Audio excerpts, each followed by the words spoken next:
नमस्ते विद्यार्थी मित्रों, कक्षा 9वीं में हिंदी में व्याकरण में आज हम पढ़ेंगे अनुस्वार और अनुनासिक। हम कक्षा 9वीं में अपना पूरा सिलेबस कंप्लीट कर चुके हैं, तो अभी हमारी रिवीजन की बारी है, पुनरावर्तन की बारी है। पुनरावर्तन में हमने चैप्टर 1 और 2 रैदास और रहीम, वो दो चैप्टर हमने देख लिए। फिर से हमने भावार्थ भी समझा और प्रश्नोत्तर भी समझे। अब आज व्याकरण से शुरुआत करते हैं कि व्याकरण में भी हम वो चैप्टर थोड़ा रिवाइज करके फिर वर्कशीट करेंगे ताकि आपको परीक्षा के लिए उपयोगी। तो पहले हम समझने की कोशिश करें अनुस्वार। अनुस्वार क्या है? तो एक नासिक के ध्वनि है, जो हम बोलते हैं, नाक से जो ध्वनि बोलते हैं, जो वर्ण उच्चारण करते हैं, वो अनुस्वार है और उसको एक बिंदी के रूप में हम लिखते हैं लिखने में। तो अनुस्वार को हम इसे संक्षिप्त में समझ लेते हैं। अनुस्वार का प्रयोग पंचम वर्ण यानी म के लिए किया जाता है। अब वो क्या है, पंचम वर्ण क्या है? तो हमने देखा है कि हर एक वर्ण, पूरी वर्णमाला को, पूरे सभी व्यंजनों को हमने 5 भागों में डिवाइड किया है। जैसे क वर्ण, फिर क वर्ग, च वर्ग, ट वर्ग, त वर्ग और अ वर्ग, ये पांचों वर्गों में हमने डिवाइड किया है। तो क ख ग घ, फिर अंग होता है, ये है अंग, जो गंगा में हम इस्तेमाल करते हैं। तो ऐसे पंचम वर्ण जो है उसकी जगह पर हम अनुस्वार का प्रयोग करते हैं। देखते हैं उदाहरण के लिए गंगा, तो यहाँ अंग आया है ये, तो यहाँ पर हम बिंदी रखते हैं, इसको निकालेंगे तो यहाँ बिंदी रखेंगे, अनुस्वार रखेंगे। तो हम ये सोचेंगे कि ये पंचम वर्ण में कौन से वर्ण, तो ये पांचों वर्ण जो है उनकी जगह पर हम अनुस्वार लगाते हैं। जैसे गंगा, यहाँ पहला ये पंचम वर्ण अंग है, तो उसकी जगह पर हमने उसको हटा करके यहाँ अनुस्वार लगाया। इस तरह से चंचल में देखिए, तो यहाँ चंचल, तो अंग ये च, इसको निकाल करके हमने उसकी जगह पर अनुस्वार लगाया है। ये तत्सम शब्दों के ये वर्ण है, ये संस्कृत के शब्दों में हमें देखने को मिलता है। तो ये जो है वर्ण, उसकी जगह पर हम अनुस्वार लगाते हैं। तो इस तरह से चंचल है, मुंडन, संबंध आदि शब्दों में हम देख सकते हैं कि जिसे रहा है उसके स्थान पर पंचम वर्ण अलग अलग आ रहे हैं। इसका कारण यह नियम है। नियम क्या है? अनुस्वार की चिन्ह के प्रयोग के बाद आने वाला वर्ण क वर्ग, च वर्ग, ट वर्ग, त वर्ग और प वर्ग अनुस्वार उसी वर्ग के पंचम वर्ण के लिए प्रयुक्त होते हैं। तो देखिए, पहला यदि पंचमाक्षर के बाद किसी अन्य वर्ग का कोई वर्ण आए तो पंचमाक्षर अनुस्वार के रूप वाङ्मय, अन्य, चिन्मय, उन्मुख आदि शब्द वाङ्मय, अन्य, चिन्मय, उन्मुख के रूप में नहीं लिखे जाते। ये पंचमाक्षर के बाद जो आने वाले शब्द हैं उसके लिए ये नहीं होगा। तो ये नियम शब्द है, उसको हम प्रैक्टिकली देखें तो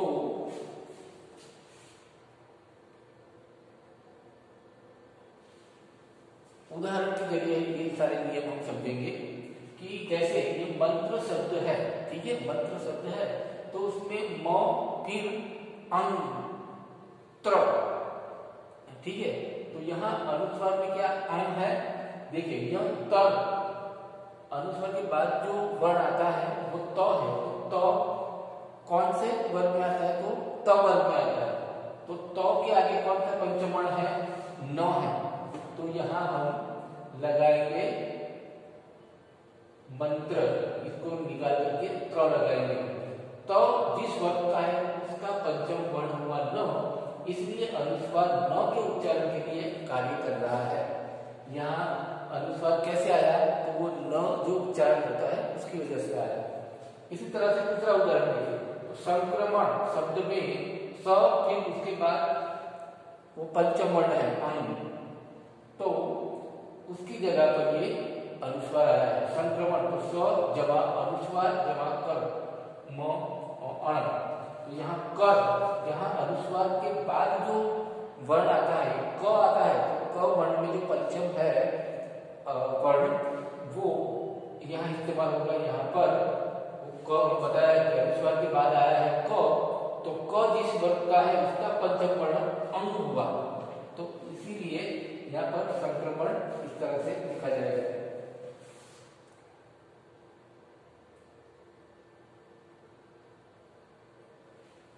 दूसरे उदाहरण के जरिए हम आगे देखें तो छात्रों को अनुस्वार के प्रयोग में व्यंजन संधि का म से संबंधित नियम भी ध्यान रखना चाहिए।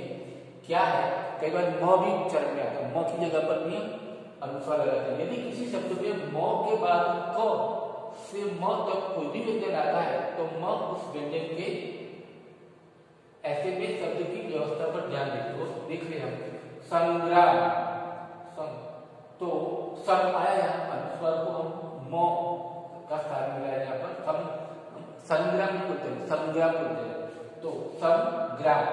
तो यह ग जो है, ग संयुक्ताक्षर है जो बना है ग और र से, तो वहां म के बाद आया है ग, म के बाद ग आया है। ग जिस वर्ग का है उसी का पंचम वर्ण अंग है। क ख ग ग के बाद ये पंचम वर्ण है, तो ये क वर्ण का अगर वहां पर अनुस्वार है तो यहाँ इसलिए अनुस्वार म के उच्चारण के लिए कार्य कर रहा है। यहाँ जो म है वो अंग के बदले कार्य कर रहा है, इसलिए यहाँ व्यंजक संधि के नियम के अनुसार म ही न्य में परिवर्तन हुआ है।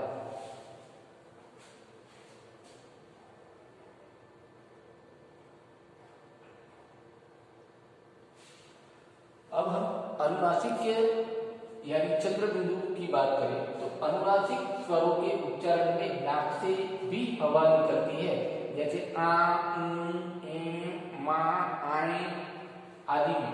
चंद्र बिंदु में बिना प्राय अर्थ में भ्रम की स्थिति रहती है। कई बार डाउट रहता है कि उसको अनुस्वार लगाए या अनुनासिक लगाए। तो जैसे हंस और हंस, हंस और हंस, अंगना और अंगना, तो ये है। तो सिर रेखा के ऊपर अभी ये अनुनासिक क्यों हम लगाते हैं, अनुस्वार से काम चलाए तो नहीं चलेगा। तो इसका कारण ये है कि सिर रेखा के ऊपर आने वाली मात्राओं के साथ बिंदु का ही प्रयोग किया जाता है। ठीक है, चंद्र बिंदु समाप्त। अब देखिए जहां पर जैसे कि गांव है, गांव, तो गांव में हम अनुनासिक लगाते हैं, अनुस्वार नहीं लगाते। क्यों?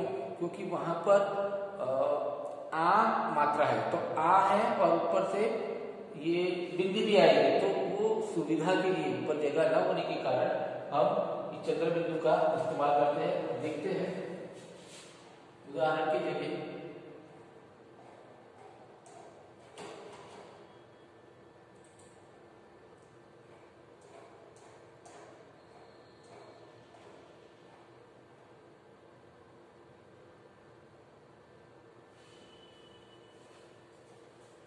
अनुनासिक की जगह अनुस्वार और अनुस्वार की जगह अनुनासिक के प्रयोग से शब्दों के अर्थ में अंतर आता है। जैसे हंस यानी हंसने की क्रिया और हंस यानी पक्षी।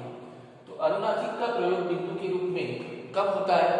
तो जब सिरु रेखा के ऊपर स्वर की कोई मात्रा लगे, ऊपर जो सिरु रेखा होती है ये, उसके ऊपर ऑलरेडी मात्रा लगी हो, तो अनुनासिक का प्रयोग अंग के रूप में अर्थात अनुस्वार के समान ही किया जाता है। जैसे हैं, मैं, कहीं, बोन, भौंकना, पोंगल, झोंक आदि।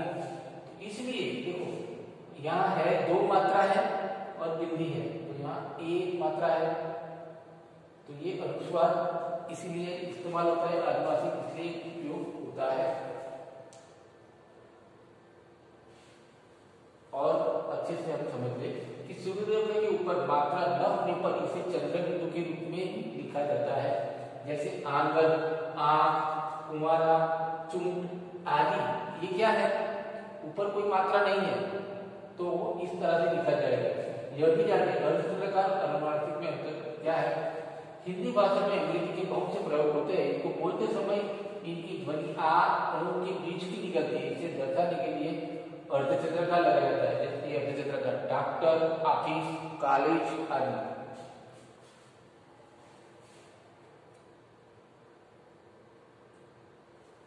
अब देखिए हम पाठ्य पुस्तक के आधार पर शब्दों और अनुस्वार और अनुनासिक का प्रयोग। तो धूल में क्या है? सुंदर, ये गलत है। परंतु, अंतु, तो यहाँ अनुस्वार आएगा। श्रृंगार, तो श्रृंगार इस तरह से आएगा। संसर्ग इस तरह से।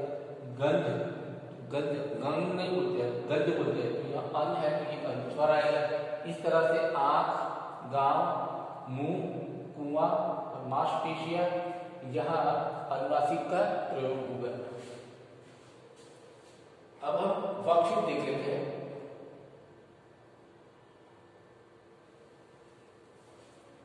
वर्कशीट देख लेते हैं कि नीचे दिए गए शब्दों में उचित स्थान पर अनुस्वार का प्रयोग करते हुए मानक रूप लिखे, यानी स्टैंडर्ड जो उसका रूप है वो लिखे, सही रूप लिखे। नालंदा, तो नालंदा नहीं बोलते हम, नालंदा बोलते, तो यहाँ अनुनासिक नहीं आएगा, अनुस्वार आएगा। यहाँ लिखा है नालंदा। फिर अंतर, अंतर नहीं बोलते हम, अंतर बोलते हैं, अंतर नहीं बोलते, तो यहाँ अंतर है। संक्षिप्त, तो ये सही है। अंबर, ये भी सही है। चंद्रमा, ये भी सही है। संघर्ष, ये भी सही है। भ्रांति, भ्रांति, यंत्र, संस्कार, अंक, संबंध, गंगा, ये पंचम अक्षर वाला है, तो ये संस्कृत तत्सम शब्द है, तो इसको इस तरह से लिखा जाएगा। दिन बंदूक, तो ब के ऊपर अनुस्वार आएगा। अंदर इस तरह से नहीं लिखेंगे हम, ऐसे लिखेंगे। मंत्रालय, मंत्रालय में म के ऊपर आएगा, न नहीं आएगा, म के ऊपर अनुस्वार आएगा। इसी तरह से हमने अनुस्वार और अनुनासिक के उदाहरण देखे।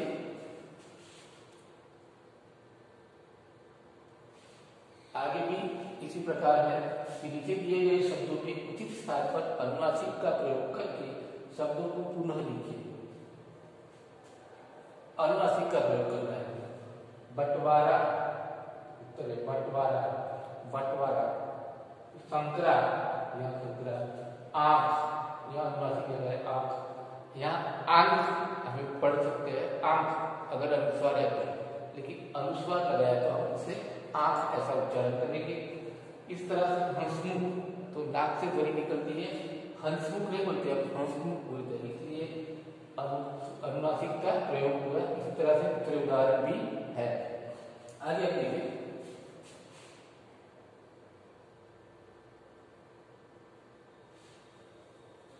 निम्नलिखित शब्दों में से उस शब्द को चुनिए जिसमें अनुस्वार का प्रयोग होता है।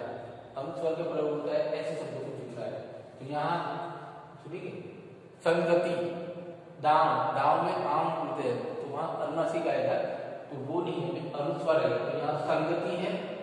फिर यहाँ पर पंडित आएगा, पंडित। महंगाई में ह में अनुनासिक होता है। पंजाब, तो यहाँ प के ऊपर अनुस्वार आएगा, और पाम, तो वहां अनुनासिक आएगा। सांस, तो यहाँ पर क्या आएगा, साथ में अनुनासिक आएगा, और संभावना यहाँ पर क्या आएगा, अनुस्वार आएगा। इसी प्रकार आंच, आंच हम नाक से बोलते हैं, तो यहाँ पर अनुनासिक आएगा। यहाँ सुंदर, न जो पंचम अक्षर है यहाँ पर, तो यहाँ पर सुंदर में अनुस्वार का प्रयोग होगा। इस तरह से पांचवा में अनुनासिक, और निमंत्रण, तो यहाँ अंत आता है, तो ये यहाँ पर म के ऊपर अनुस्वार होगा। इसी तरह से सुंदर, संभव, देखिए एक उत्तर है पंडित, पंजाब, संभावना, सुंदर, निमंत्रण, संसार, संभव, आनंद, संत।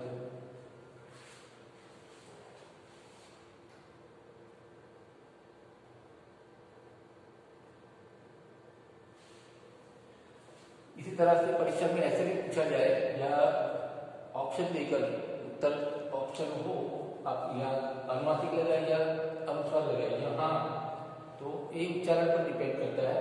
यहाँ अनुनासिक आएगा, कुआं, तो यहाँ आ के ऊपर अनुनासिक आएगा। भाषाएं, तो यहाँ भी अनुनासिक आएगा। कांच, सांप, हंसी, पांच, जाएंगे, तो यहाँ ए के ऊपर भी अनुनासिक आएगा। दोस्तों, अभी हमने चर्चा की अनुनासिक और अनुस्वार किसे कहते हैं, और उदाहरण की जगह समझा, और उसके बाद हमने 2-3 सवाल भी लिखे।